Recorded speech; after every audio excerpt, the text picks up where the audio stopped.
Bienvenue à tous. Bienvenue à ceux qui ont fait des kilomètres pour venir aujourd'hui. C'est vraiment une grande joie de vous accueillir ici ce matin à l'occasion des baptêmes que nous allons avoir, celui de Clara et de Jonathan. Pour ceux qui sont ici, peut-être pour la première fois, nous sommes vraiment heureux de vous avoir avec nous ce matin. Ce sera un moment chargé d'émotions pour les familles qui vont voir l'un de leurs membres prendre le baptême. Et je veux saluer aussi, comme chaque dimanche, ceux qui nous regardent sur Internet, ceux qui nous suivent sur Internet. Je veux aussi adresser un petit mot, un petit message à tous ceux qui sont retenus par la maladie. Je pense à Joël et je pense aussi à Maggie, qui a une trachéite qui est tombée sur les bronches. Elle est sous antibiotiques. Voilà, nous pouvons prier pour elle. C'est vrai que le dimanche est un moment privilégié, parce que nous sommes reconnaissants de l'amour de Dieu et nous venons le remercier et chanter ses louanges. Il y a beaucoup de raisons pour remercier notre Dieu, mais je vais vous en donner deux. Premièrement, sa parole qui nous conduit, un trésor. Son œuvre en Jésus-Christ qui nous a réconciliés avec Dieu.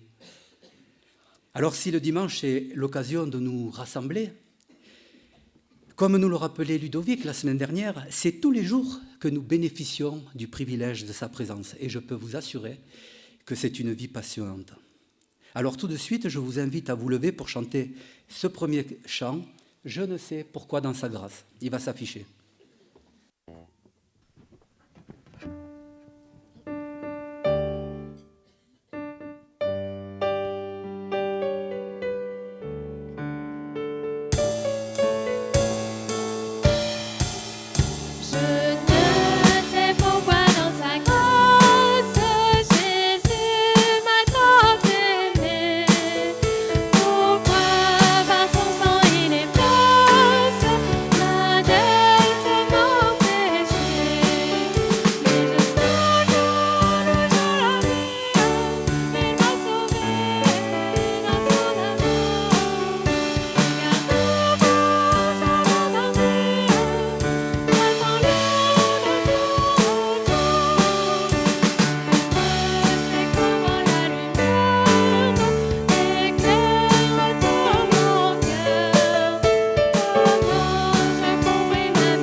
Voilà, vous pouvez prendre place.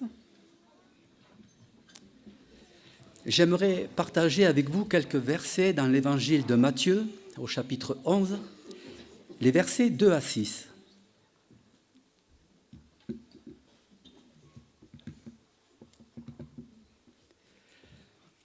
Jean, il s'agit de Jean-Baptiste. Ayant entendu parler dans sa prison des œuvres du Christ, lui fit dire par ses disciples, « Es-tu celui qui doit venir, ou devons-nous en attendre un autre ?» Jésus leur répondit, « Allez, rapportez à Jean ce que vous entendez et ce que vous voyez. Les aveugles voient, les boiteux marchent, Les lépreux sont purifiés, les sourds entendent, les morts ressuscitent et la bonne nouvelle est annoncée aux pauvres. Heureux celui pour qui je ne serai pas une occasion de chute. C'est absolument fantastique. Aujourd'hui encore, plus de 2000 ans après, Jésus guérit toujours les cœurs. Il répare bien des désordres dans la vie des gens. Il donne la paix là où il y avait crainte et tremblement. Il nourrit celui qui a faim et soif de justice, et bien plus encore. Et cela nous est rapporté à chaque fois que nous entendons le témoignage de quelqu'un. C'est ce que vont nous témoigner nos baptisés aujourd'hui. Ça, c'était la réponse de Jésus pour Jean-Baptiste, mais c'est aussi la nôtre pour nous aujourd'hui. Si nous reconnaissons dans nos cœurs que Jésus est le Fils de Dieu, alors nos yeux s'ouvriront et nous serons prêts pour le salut, le pardon et la vie éternelle. Alors, avant d'écouter le témoignage de Clara, je vais vous demander de vous lever encore et nous allons chanter ce chant « Éternel, fais-moi connaître tes voies ».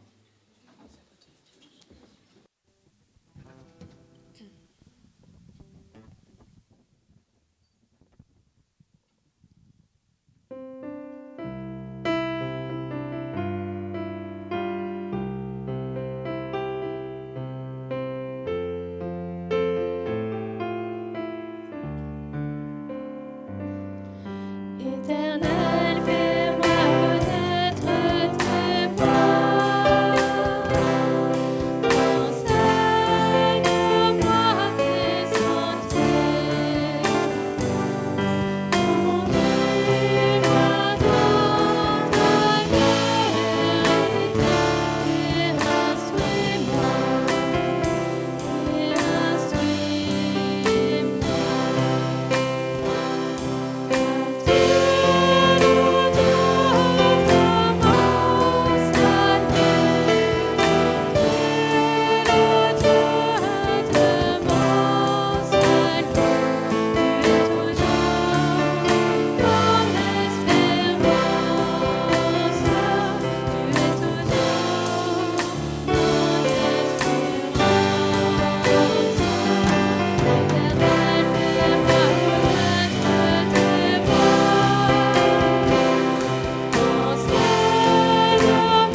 tes sentiers.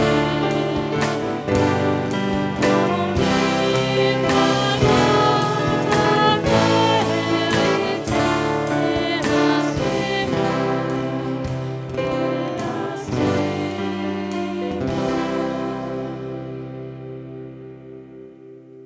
Vous pouvez prendre place. Voilà, je demande à Clara de venir ici maintenant pour son témoignage. Okay. Bonjour à toutes et à tous. Donc, tout d'abord, merci d'être là aujourd'hui pour ce jour très particulier pour moi. Donc, vraiment, merci d'être réunis. Merci parce qu'en plus, il y a ma famille qui est là. Donc, vraiment, merci d'être là. Donc, voilà, je vais vous lire mon témoignage. Jusqu'à mes 20 ans, j'étais athée. J'étais respectueuse des religions, des croyances, tant que ce n'était pas extrémiste. À côté de ça, une partie de ma famille avait une mauvaise opinion des croyances. Le jour où j'ai vraiment rencontré le Seigneur, c'était un dimanche lors d'un culte qui se faisait à la maison, justement, chez ma tante qui est présente ici. Je m'y étais rendue par curiosité et ce fut une révélation. Quelque chose s'était passé en moi, comme si mon cœur s'ouvrait et que quelqu'un posait ses deux mains sur mon dos. C'était le Seigneur, bien évidemment. Au même moment, j'avais traversé une période difficile dans ma vie et grâce à lui et à mes proches, j'ai pu me reconstruire et être la jeune femme que je suis aujourd'hui. Depuis ce jour, à part à quelques moments de doute, je n'ai jamais cessé d'être croyante. Comme je vous l'ai dit, une partie de ma famille avait une mauvaise opinion des croyances. Ma mère, elle a appris un jour que j'étais croyante et j'ai eu de la chance car elle a accepté et a été très respectueuse. C'est l'une des choses que j'apprécie le plus chez elle, sa tolérance alors qu'elle n'est pas croyante. Malgré mes péchés, mes pensées qui m'ont éloignée de Dieu, lui, il a toujours été là pour moi. Il m'a jamais oubliée. Des fois, j'ai pu sentir sa présence à des moments où je ne m'y attendais pas. C'est toujours le cas d'ailleurs. Ça peut m'arriver, je suis là, Seigneur, tu es là alors que je fais du vélo, des choses comme ça. C'est lui qui nous oublie jamais, qui nous abandonne jamais. Vers juin, j'avais prié pour rencontrer d'autres croyants autres que ma famille et pour le baptême aussi, pour m'enseigner pour le baptême. Dieu, il a exaucé ma prière en me conduisant ici, dans cette église. Choisir de me faire baptiser, pour moi, c'est vraiment montrer aux autres que Dieu fait partie de ma vie. Il a fait des pas vers moi pour que je revienne vers lui. Et ce baptême, c'est une manière pour moi de faire le pas vers lui, que malgré mes péchés, je reste fidèle à ses principes. Et aussi pour le remercier de tout ce qu'il a fait pour moi, fait et fera pour moi, de me considérer comme une de ses enfants et de veiller sur moi tout simplement comme il le fait chaque jour. Amen. Merci.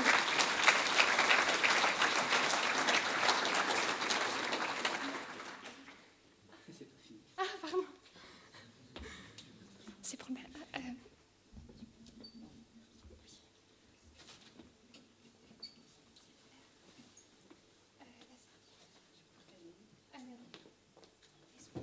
T'as les chaussures? Tu t'enlèves les chaussures, peut-être que ça sera plus simple.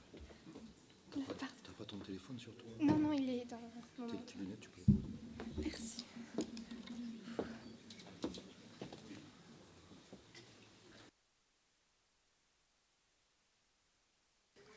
Là, quand tu t'assois, là.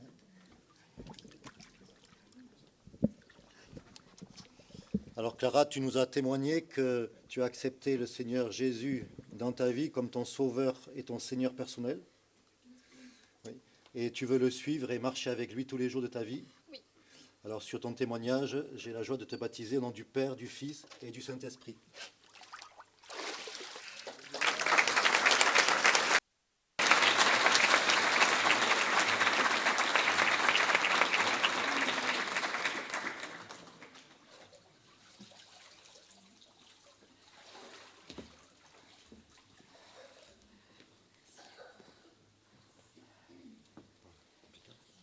Tes lunettes ici.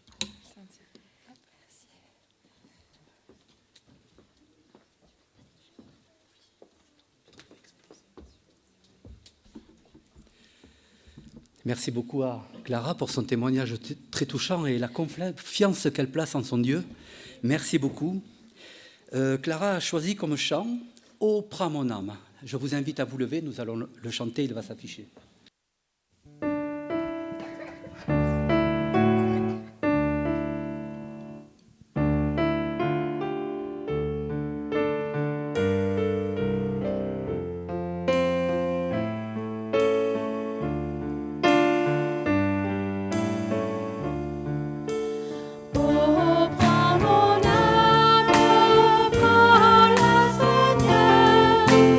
Et que ta flamme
prendre place et nous allons maintenant écouter Jonathan pour son témoignage.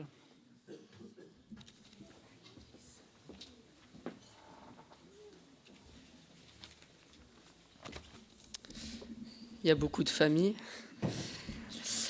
Bonjour à tous. Pour ceux qui ne me connaissent pas, je m'appelle Jonathan Barnaba, j'ai 15 ans et je suis le fils de Gaël Barnaba et Benjamin Barnaba, un de nos anciens. Je suis donc né dans une famille chrétienne. Je viens dans cette église depuis que je suis petit et j'ai toujours vécu dans un milieu chrétien. En écrivant mon témoignage, je me suis rendu compte que mon parcours a été comme une succession de révélations que Dieu me faisait sans que je le sache. J'ai commencé à aller à l'école du dimanche vers 3 ans. C'est l'enseignement biblique pour les plus petits. Et on y apprend à prier, à lire sa Bible chaque jour. Et moi, machinalement, je reproduisais ça.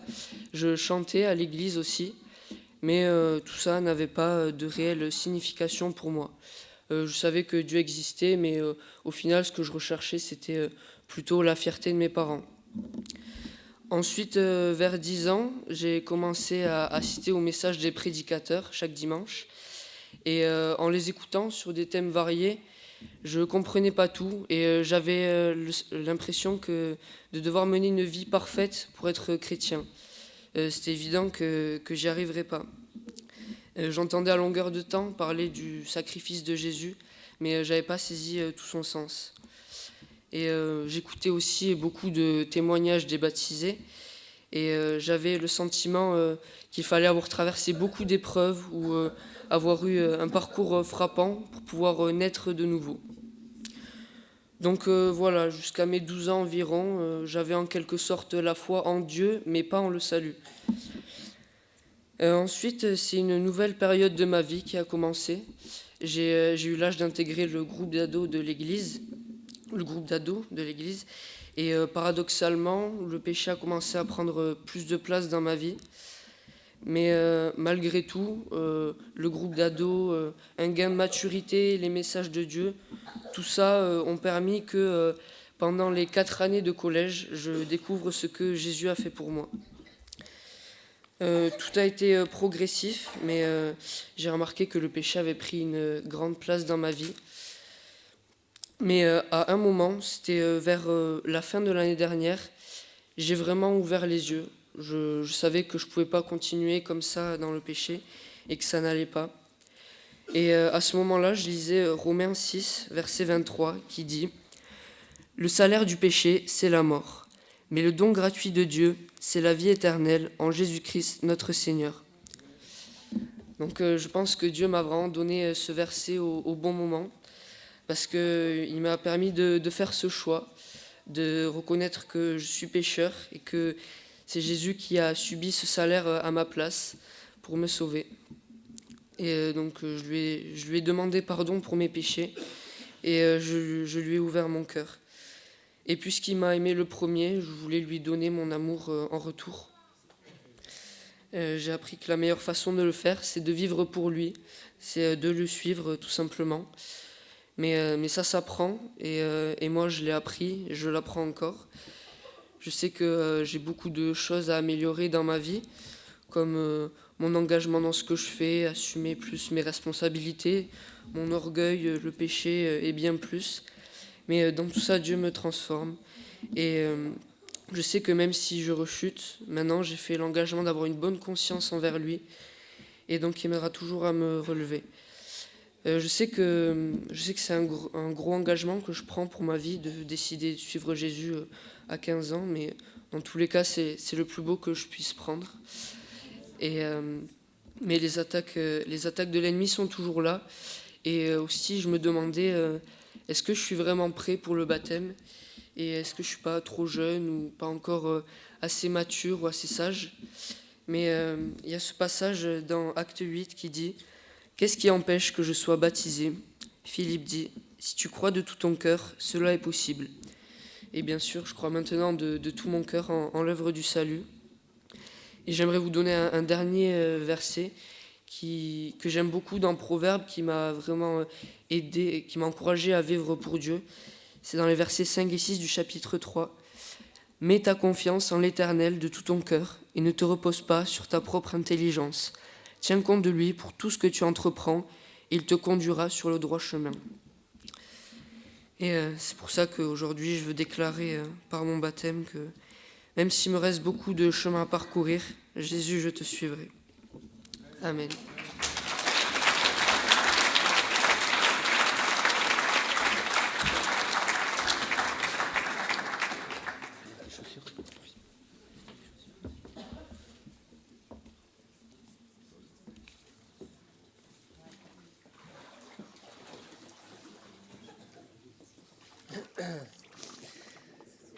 Bon, pour ceux qui ne me connaissent pas, je suis le papa de Jonathan, donc c'est un peu particulier pour moi, il y a beaucoup d'émotions.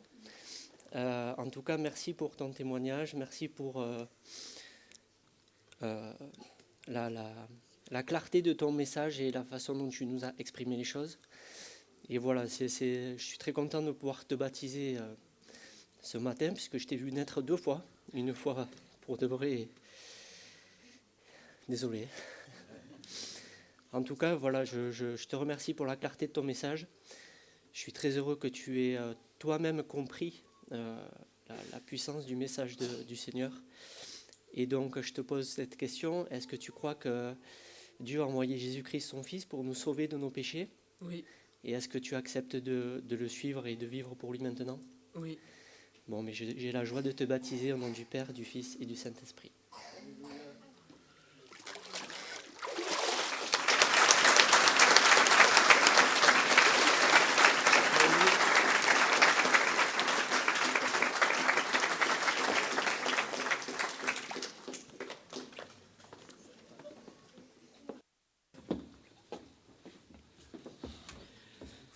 Il fait chaud. Pour ceux qui ne le savent pas, je suis le papa de Benjamin. Merci à Jonathan pour son témoignage. Voilà 2 bons engagements. Voilà, 2 bons engagements. Suivre Jésus, ça c'est merveilleux. D'ailleurs, Jonathan en a un peu parlé, il choisit comme chant « Jésus, je te suivrai ». Il va s'afficher, nous allons le chanter, et pour cela, vous pouvez vous lever encore.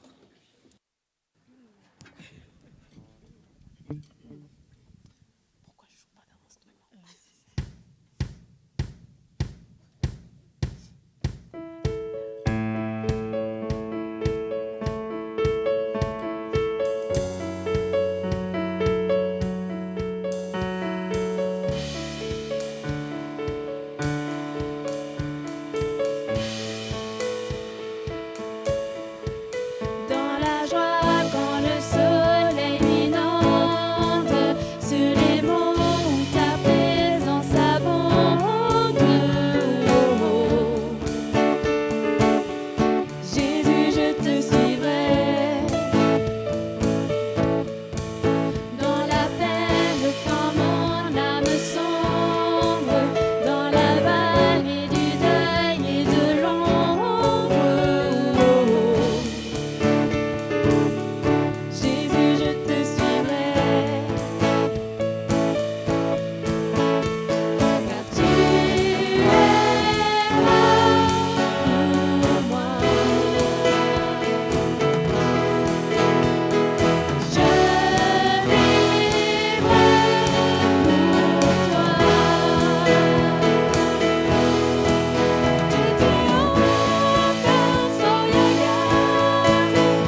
En tout cas, cela nous montre que vivre dans une famille chrétienne, ou bien même accomplir plusieurs rites religieux, ne garantissent pas du tout du salut pour autant. Nous devons, à titre personnel, reconnaître que nous sommes bloqués, coincés dans nos pensées humaines, bien limitées. Si nous ne pouvons pas reconnaître que nous avons besoin de Dieu, alors le sacrifice de Jésus reste vain pour nous. Et il ne peut pas nous sauver. C'est pourquoi il appartient à chacune et à chacun de chercher et de comprendre que Jésus est mort à notre place et qu'il a payé le prix de notre dette devant Dieu. Jésus n'est ni un rite ni une religion, il est l'agneau de Dieu qui ôte le péché du monde. En lui, tout est accompli. Et c'est par la foi que nous prenons possession de ces choses, de cette grâce. Et ça, c'est à la portée de tous. Il faut simplement disposer son cœur à l'écoute de la parole de Dieu et placer sa confiance en lui, comme nous l'ont témoigné Clara et Jonathan.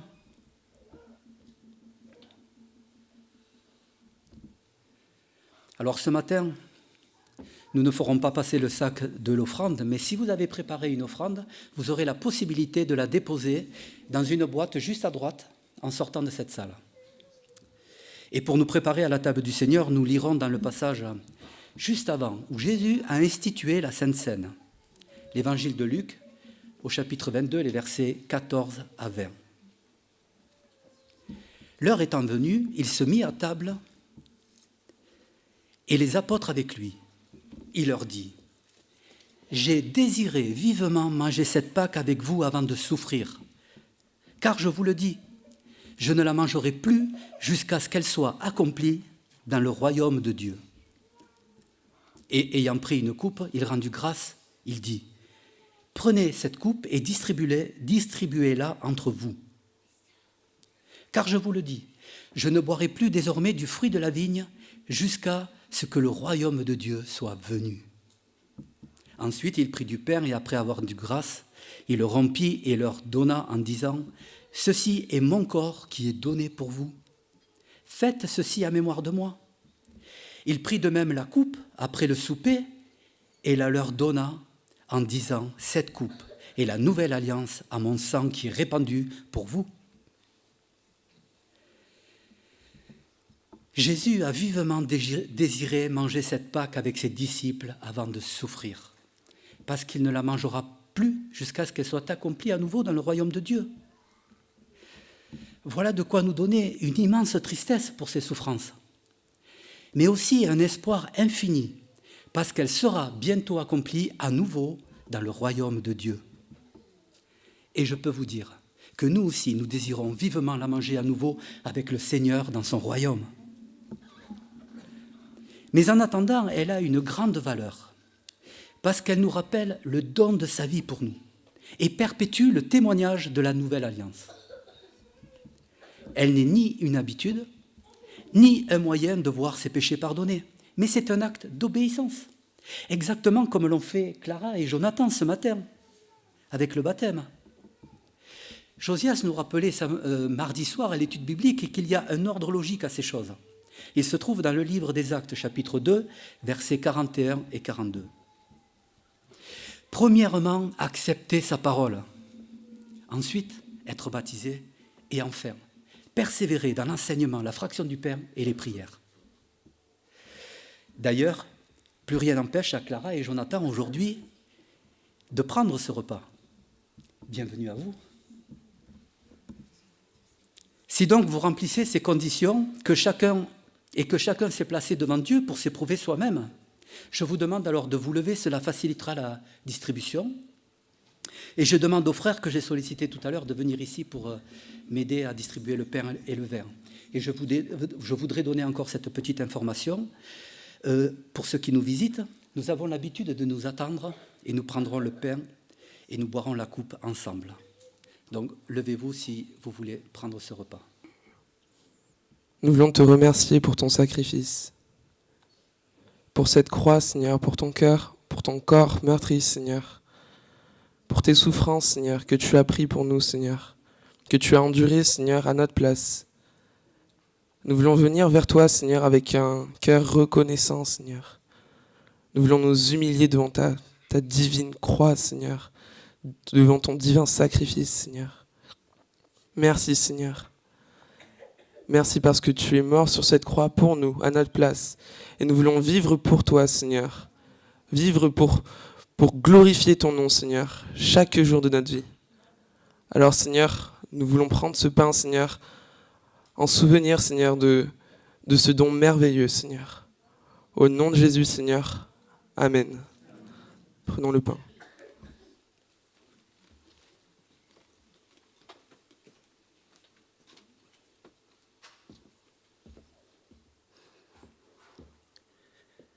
Seigneur, en ce moment précis, nous nous rappelons que tu es descendu, toi l'agneau parfait. Tu es venu sur notre terre pour nous enseigner, pour nous montrer le chemin à suivre. Et Seigneur, tu as été sur cette croix pour prendre nos péchés sur toi. Ton sang si précieux, si innocent a été versé. Ton sang a giclé, la Bible dit que ton sang a giclé sous les coups de fouet. Parce que sans effusion de sang, il n'y avait pas de pardon de péché. Et ce matin, oui, nous nous rappelons que tu as tant souffert pour nous. Tu as tant souffert pour que nous, aujourd'hui, nous soyons sauvés, libérés, délivrés. Oh, quel amour pour nous, Seigneur. Quel amour. Aujourd'hui, nous nous tenons là, devant toi. Nous ne pouvons que te glorifier, te louer pour ce que tu as fait pour nous à la croix. Merci. En attendant ton retour, Seigneur, je te prie que tu puisses nous aider, jour après jour, Seigneur, à manifester ton amour, ce même amour que tu as eu pour nous. Aide-nous à le manifester autour de nous, envers nos proches, parce que c'est le commandement que tu as laissé. Aimer notre Dieu de tout notre être et nous aimer les uns les autres. Alors aide-nous, s'il te plaît, Seigneur, à nous aimer.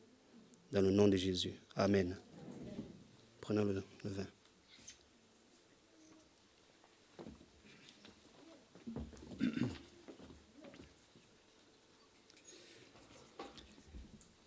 Pendant que nos frères ramassent les coupes, je vous invite à vous lever tous et nous allons chanter « Jésus par ton sang précieux ».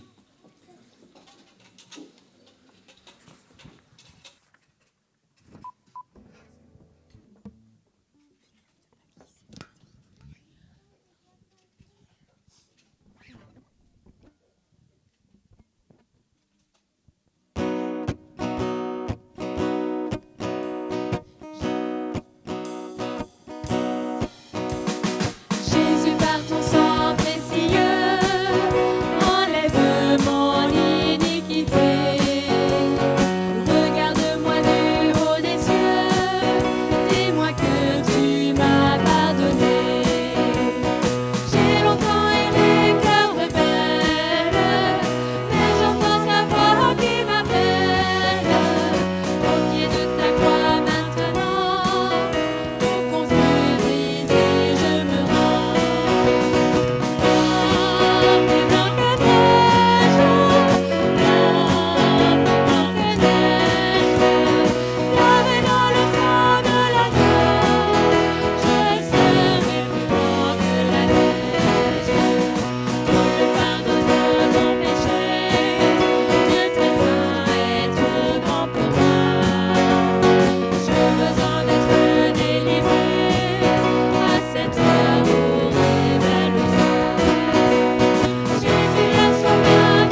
vous pouvez prendre place.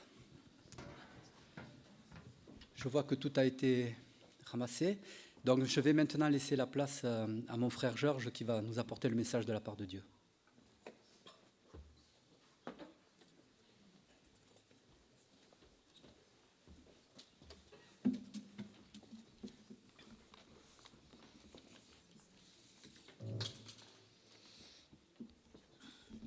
Ouais, bonjour à vous tous. Que d'émotions.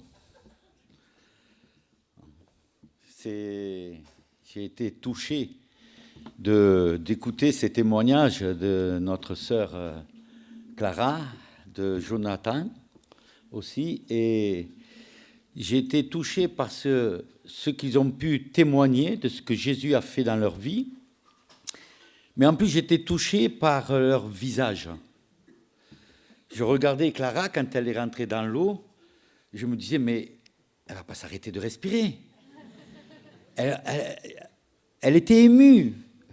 Vraiment, on sentait que c'était de tout son cœur qu'elle a pu témoigner qu'elle a accepté Jésus-Christ comme son sauveur et comme son Seigneur. Ça se voyait dans son visage. Que Dieu vraiment te bénisse et qui te conduise tout au long de sa vie. Il veut le faire. Hein. Continue à t'accrocher. Et je regardais aussi Jonathan, qui rayonnait. Bon, je ne dis pas ça parce que c'est mon neveu, mais il rayonnait. Là aussi, il rayonnait de la présence du Seigneur. Et quand j'ai vu son père, je n'ai pas pu m'empêcher de verser une larme. De voir la joie des parents quand un enfant se tourne vers le Seigneur. Parce que c'est la vie éternelle que le Seigneur nous offre. Je m'arrête là parce que j'ai des frissons. Bon, c'est vrai qu'il y a de la joie. Dans le ciel, il y a de la joie ici-bas. De voir quelqu'un qui se donne au Seigneur. Alors, ce matin, nous allons, et vous vous doutez de quoi nous allons parler, nous allons parler du baptême chrétien. C'est vrai que Gino l'a dit, qu'il y a peut-être des personnes qui sont là pour la première fois, et peut-être que vous vous posez la question, mais quelle est l'importance du baptême? Quelle est la signification du baptême? Alors, la première chose que je voudrais vous dire, c'est que c'est Jésus qui a donné ses ordonnances et qui a institué le baptême pour l'Église. Et juste avant son ascension, Jésus s'est adressé à ses disciples et il a dit comme ça, et je vous propose de lire ce que Jésus a dit à ses disciples dans Matthieu au chapitre 28. Je vous propose de lire juste ces deux versets, versets 19 et 20.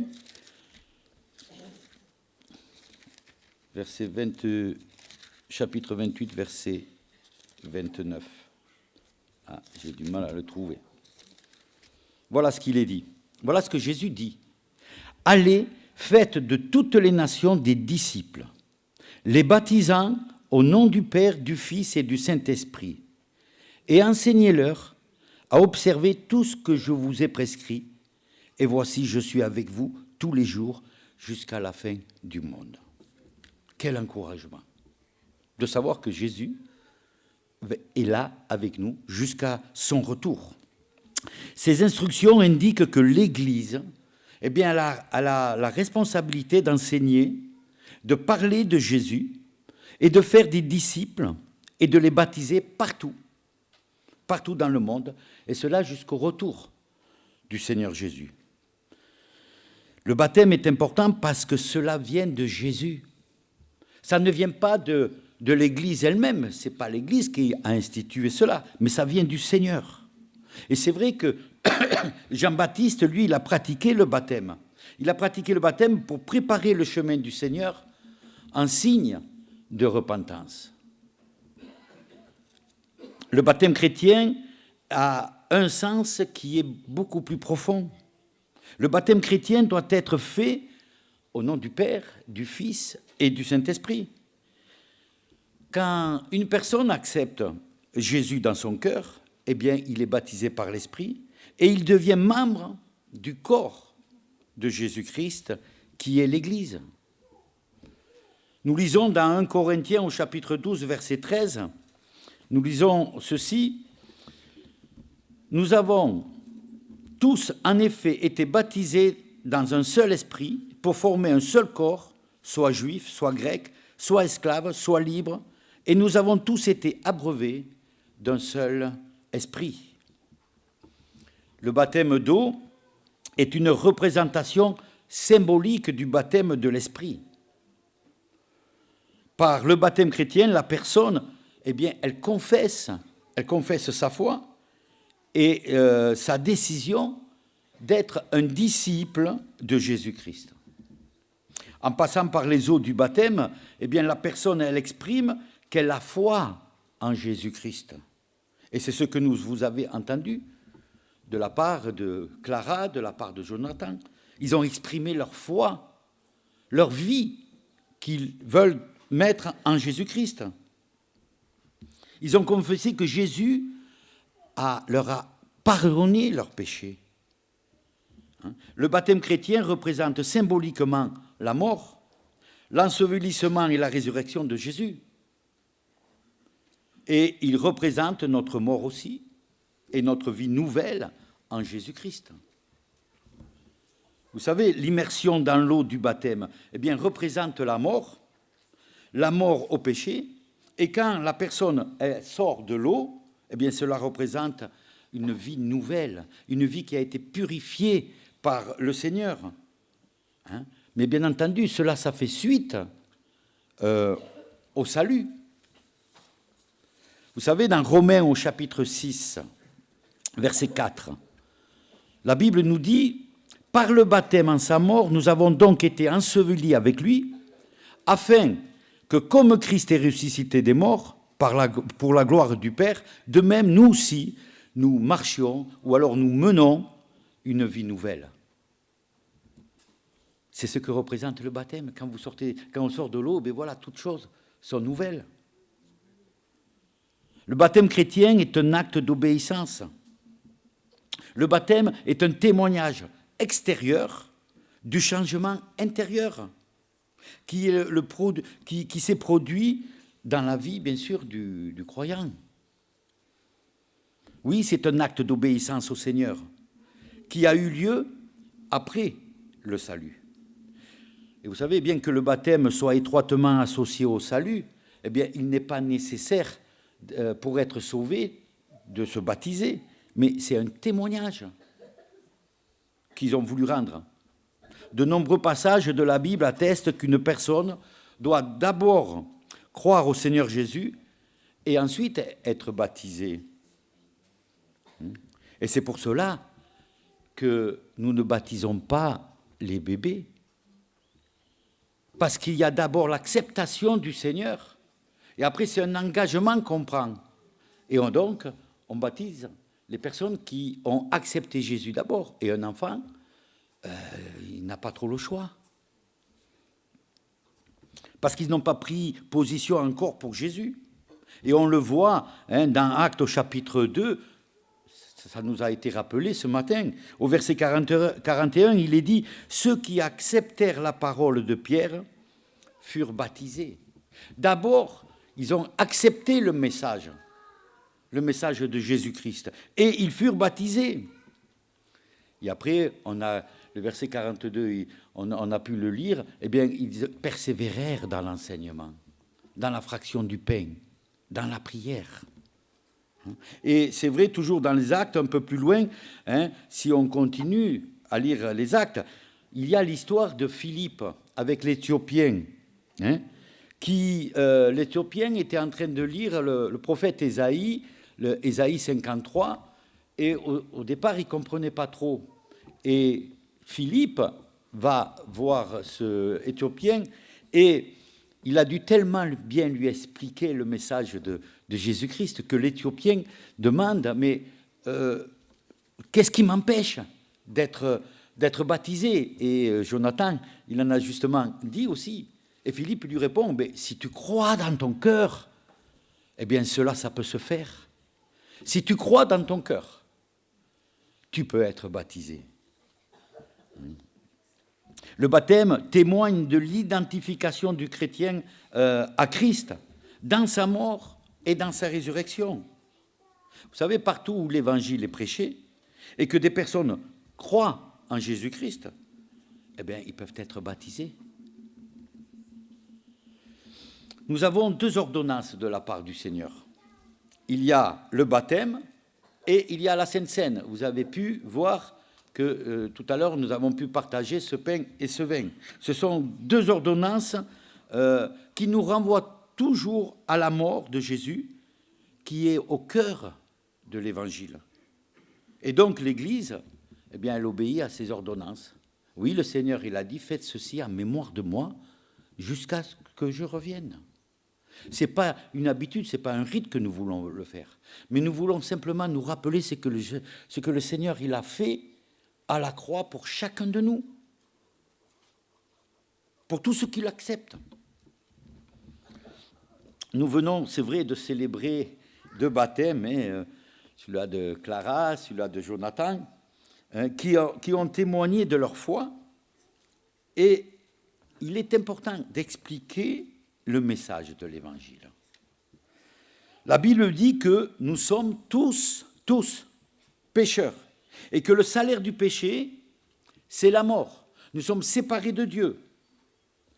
Alors, il est vrai que chacun de nous, on peut penser qu'au fond de moi, au fond de nous, eh bien, on n'est pas si mauvais que ça. On n'est pas comme des truands qu'on peut voir à tout bout de rue. Non, on n'est pas si mauvais que ça. Certains diront même qu'ils ont fait du bien autour d'eux. Oh, je ne fais pas de mal, je n'ai pas tué, j'ai aidé mon prochain, je n'ai jamais critiqué, je n'ai jamais menti. Et j'ai même donné du temps à ceux qui en avaient besoin. Et la liste, elle est grande.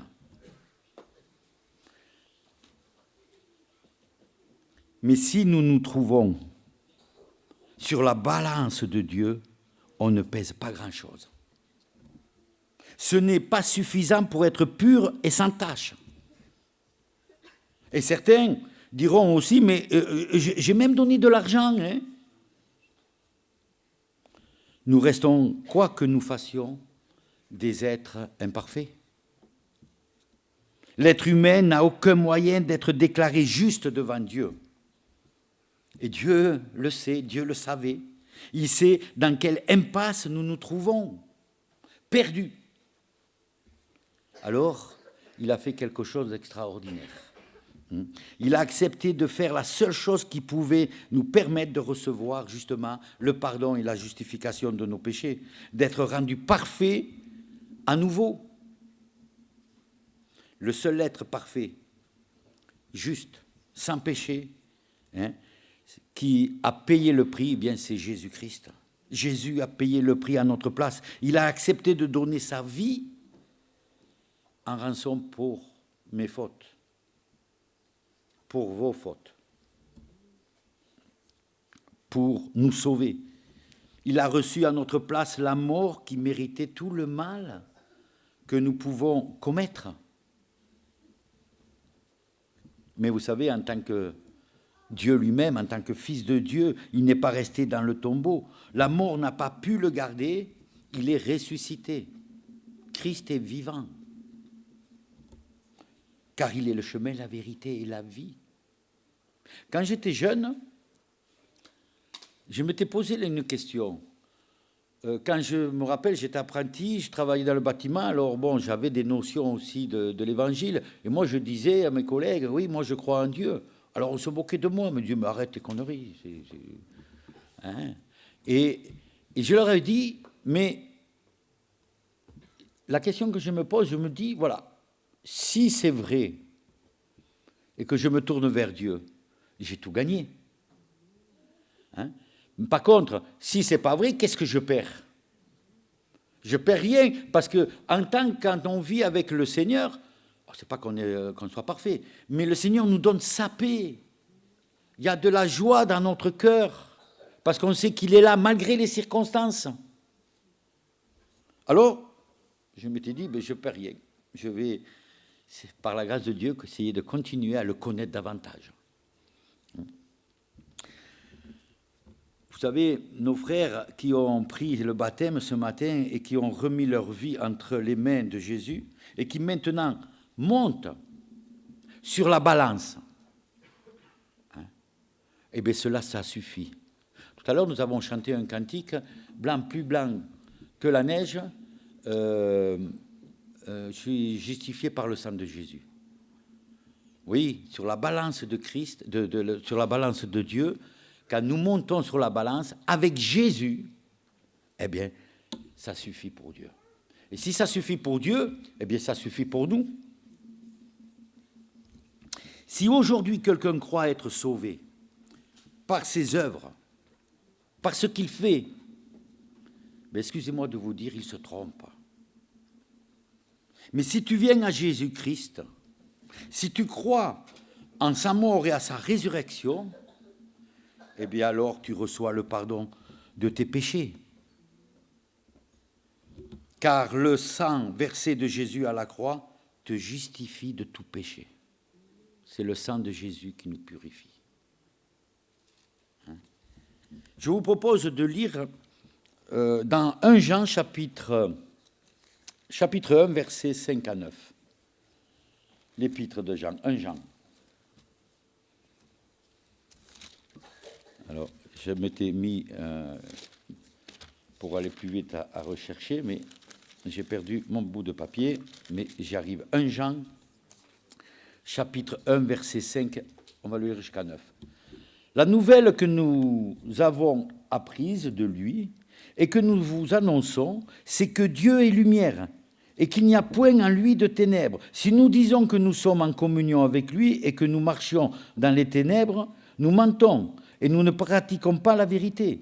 Mais si nous marchons dans la lumière, comme il est lui-même dans la lumière, nous sommes mutuellement en communion et le sang de Jésus, son Fils, nous purifie de tout péché.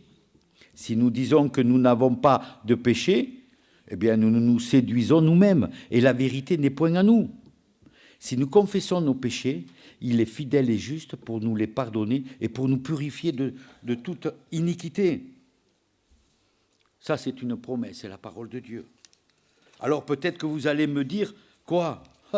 Il suffit que nous reconnaissions que nous sommes pécheurs et Dieu va nous pardonner. Ça a l'air facile, ça. Ben oui, c'est facile. Oui, parce que c'est la grâce du Seigneur. C'est facile, mais c'est profond. Mais vous savez, on a tellement du mal à reconnaître que nous sommes pécheurs. Oui, parfois l'orgueil nous pousse à refuser de reconnaître que nous sommes perdus sans Dieu, que nous n'avons pas besoin de lui, et on pense s'en sortir nous-mêmes, et on se dit, je vais essayer de m'améliorer, voilà, je vais changer. Moi, ça m'est arrivé, mais je vous assure qu'il ne faut pas attendre longtemps pour que je m'aperçoive que, vous savez, le vieil homme revient très vite. Donc, nous ne pouvons pas nous sauver nous-mêmes. Vous savez, si on pense s'en sortir soi-même, on se trompe. On retombe souvent dans nos péchés et parfois même l'orgueil nous amène à refuser l'existence de Dieu. L'orgueil. J'ai lu une histoire, peut-être que vous la connaissez, je ne sais pas. C'est un homme qui veut inviter sa petite amie à un restaurant. Donc, ils vont manger un bon repas et au moment de terminer le repas, et comme vous savez, la coutume veut que ce soit toujours l'homme qui paye, donc l'homme appelle le serveur et lui dit « Mais combien je vous dois ?» Ok, le serveur lui fait la note, il arrive, tenez, 75 € ou 100 €, je ne me souviens plus la somme, et alors l'homme qui était là, il dit « Ok, pas de problème », il prend sa sacoche, il ouvre sa sacoche, mais il s'aperçoit qu'il n'a pas son portefeuille. Comment il va payer ? Alors, il cherche des arguments. Il s'adresse au serveur. « Oh, mais, vous savez, j'ai oublié ma sacoche, mais vous me connaissez. Ouais. Oh, je ne suis pas un bandit, je suis honnête. Hein. Vous me voyez souvent. Hein. Vous voyez, je suis un homme correct. Et il cherche plein d'arguments pour essayer de se justifier parce qu'il ne peut pas payer. Mais le serveur ne veut rien savoir.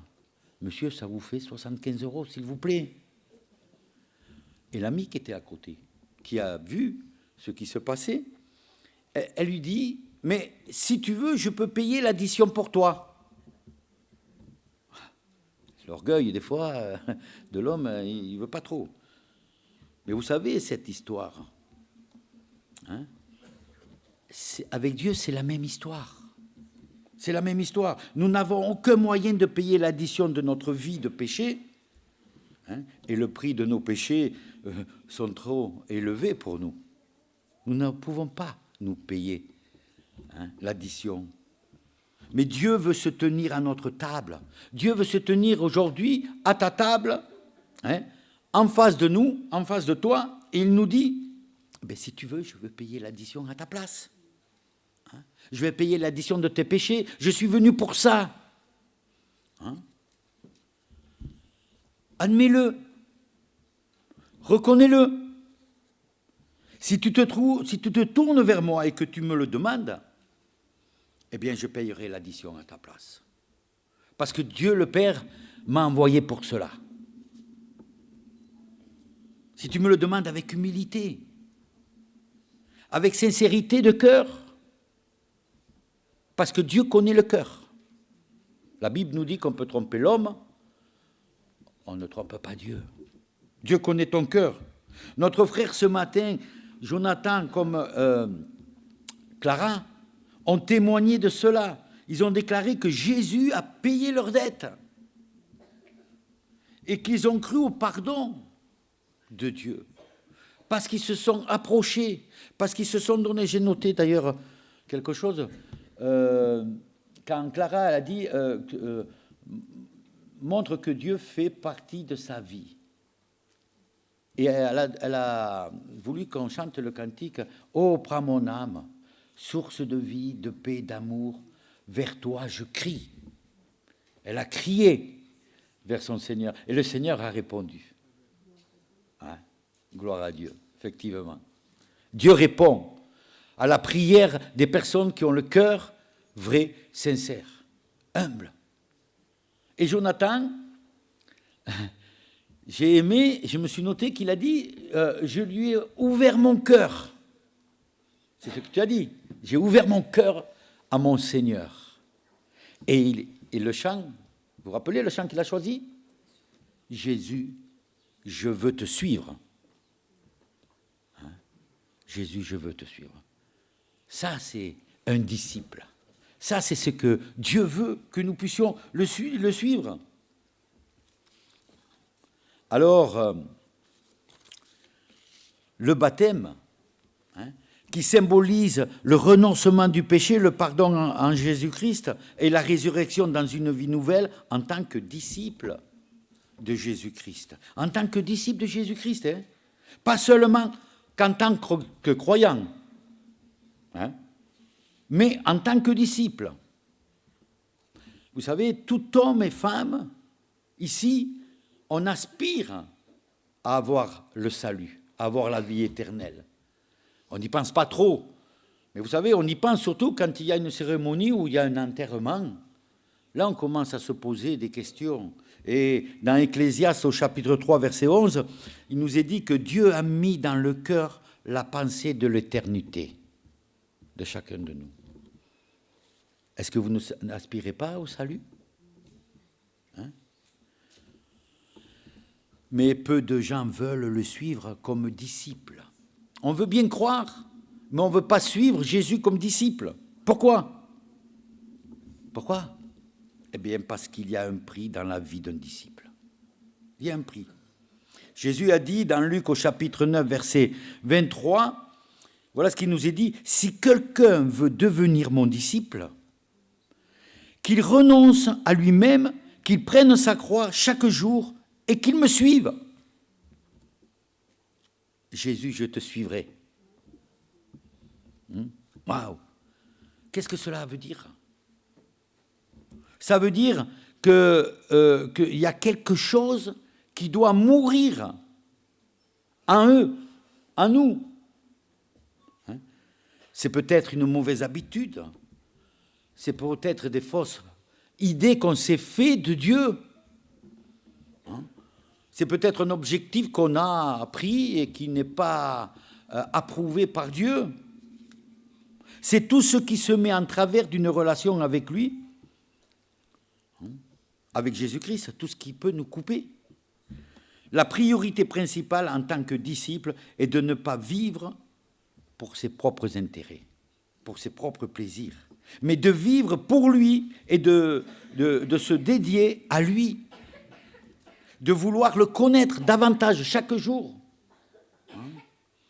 Aujourd'hui, ils ont pris le baptême, c'est un engagement qu'ils ont pris, mais leur vie ne s'arrête pas là. Ça va être une marche toute la vie, hein, de continuer à suivre le chemin, la vérité et la vie qui est Jésus-Christ. Hein. Si ça s'arrête là, bon, à quoi bon prendre le baptême? Non. Hein.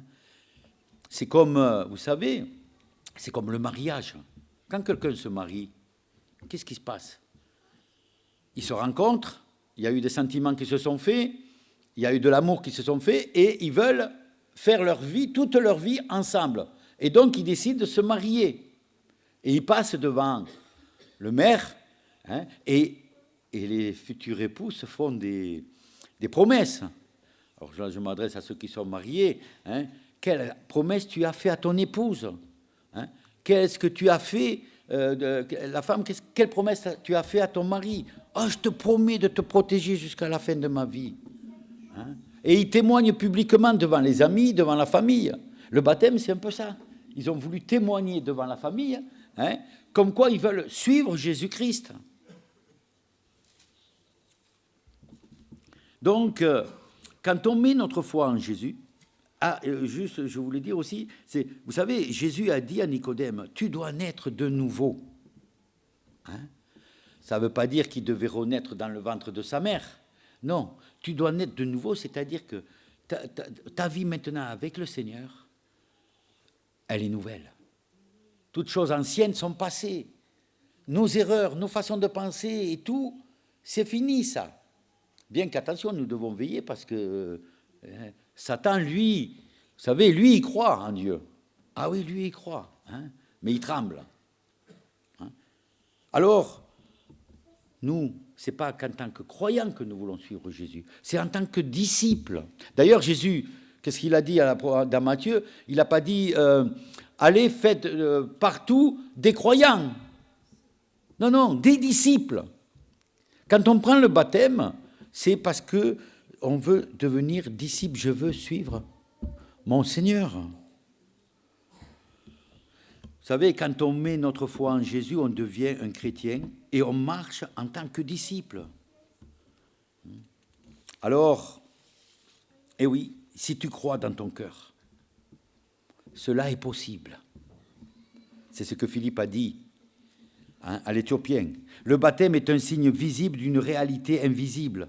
Cette réalité invisible, c'est l'œuvre que Dieu a déjà accomplie dans le cœur du croyant.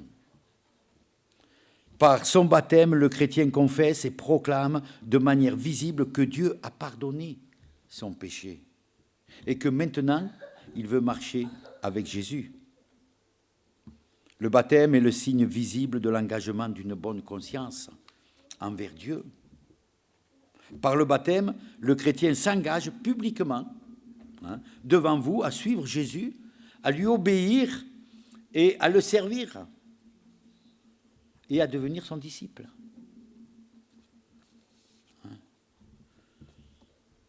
Et ce matin, j'aimerais quand même remercier Jonathan, Clara, de leur témoignage qu'ils ont pu partager avec leurs propres mots, mais des mots qui venaient du cœur.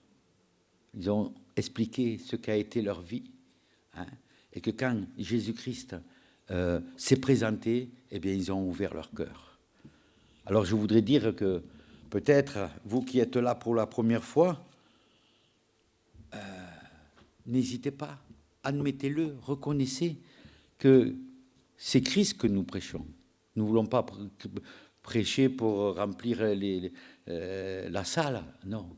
Parce que Christ est le chemin, la vérité et la vie. Et dites-vous bien une chose, que celui qui n'accepte pas Jésus-Christ, hein, eh bien, il reste dans son péché, alors que Jésus veut payer la dette. Et comme j'ai dit tout à l'heure, il veut être aussi à ta table. Et il veut que tu sois sauvé, parce que la Bible nous dit que Dieu ne veut pas que l'homme meure, mais qu'il vive. Alors, je vais m'arrêter là. Et je voudrais vous dire que s'il y a des personnes qui voudraient aussi approfondir davantage la question sur le baptême, ou peut-être qu'il y a des questions que vous vous posez, n'hésitez pas. N'hésitez pas à venir me voir ou voir les responsables, Benjamin, Josias et d'autres frères. Hein? Si vous avez des questions, on est là à votre disposition. Ne ratons pas le coche. Ne ratons pas le coche. Je me souviens d'une chose, et j'arrête là, je n'avais pas prévu de le dire. J'avais fait un camp à Aucun où on avait hébergé à l'époque un SDF.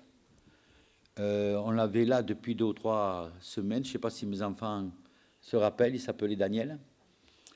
Et 2 ou 3 semaines après, on avait le camp à Aucun. Et quand on avait été à Aucun, on l'avait invité à venir aussi avec nous. Et le prédicateur avait parlé de dire attention, c'est aujourd'hui le jour du salut. Ne tardez pas. Hein? Il s'est passé le week-end. On est rentré à Pau. Le lundi, Daniel, qui était à la maison, il décide de partir à Bordeaux. Il s'en va. Et donc, il avait mes coordonnées dans la poche et tout. Le mardi, je reçois un coup de téléphone de la gendarmerie. Il était mort sur un banc. Le message qu'il avait écouté le week-end d'avant, ou le week-end même, le jour, la veille, hein, j'espère que dans son cœur, il avait fait aussi le choix de suivre Jésus-Christ. Aujourd'hui, Dieu nous accorde la vie. Demain ne nous appartient pas. Alors, comme quand j'étais jeune, je disais, je n'ai rien à perdre. Crois au Seigneur Jésus et tu seras sauvé. Je m'arrête là, pardon, je n'avais pas pensé à dire cela. Je vous propose de prier. On va prier. Seigneur notre Dieu, oui, tu es ce Dieu merveilleux, tu es ce Dieu qui a donné Jésus-Christ, qui est venu sur cette terre, lui qui avait toute la gloire, qui était Dieu, qui a pris notre iniquité.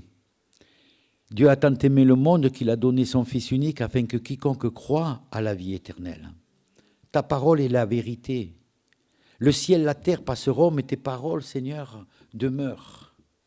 Que ce matin, Seigneur, tu connais nos cœurs, tu vois peut-être nos difficultés à accepter, à croire, à faire le pas. Mais Seigneur, que ton esprit vienne ce matin dans le cœur de chacun et que tu parles au cœur, Seigneur. Sans ton esprit, nous ne pouvons pas nous approcher de toi. Alors tu connais les cœurs des personnes qui sont sincères, qui veulent aussi apprendre de toi, reconnaître que d'eux-mêmes ils ne peuvent pas se sauver, mais que toi seul, Seigneur, tu sauves. Tu veux sauver encore aujourd'hui. Alors je te prie de toucher les cœurs. Merci de pouvoir compter sur toi. Merci pour Jonathan, merci pour Clara qui, ce matin, ont exprimé leur foi, leur désir de te servir. Accompagne-les, Seigneur. Fortifie-les tout au long de leur vie, leur jeune vie qui commence maintenant. Et qu'ils soient, Seigneur, tes serviteurs, qu'ils puissent te servir pour ta gloire. Et qu'ils soient aussi le sel de la terre. Comme toi, tu es la lumière, qu'ils deviennent aussi la lumière pour ta gloire, Seigneur. Merci de ce que nous avons pu entendre ce matin. Sois loué, sois glorifié, Seigneur, et continue, Seigneur, vraiment de nous fortifier en toi. Tu es le chemin, la vérité et la vie, et nul ne va au Père que par toi. Amen. Voilà. Peut-être pour terminer, Je vous propose un cantique, c'est « Tu peux naître de nouveau, tu peux tout recommencer ». Alors, je vous propose de chanter ce cantique, et après je laisserai la place à Gino, et après les annonces.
Prendre place. Merci à notre frère pour son message et pour ce chant aussi, qui est une invitation, un espoir, et il peut transformer nos vies. C'est ici la fin de notre culte en ligne. Nous vous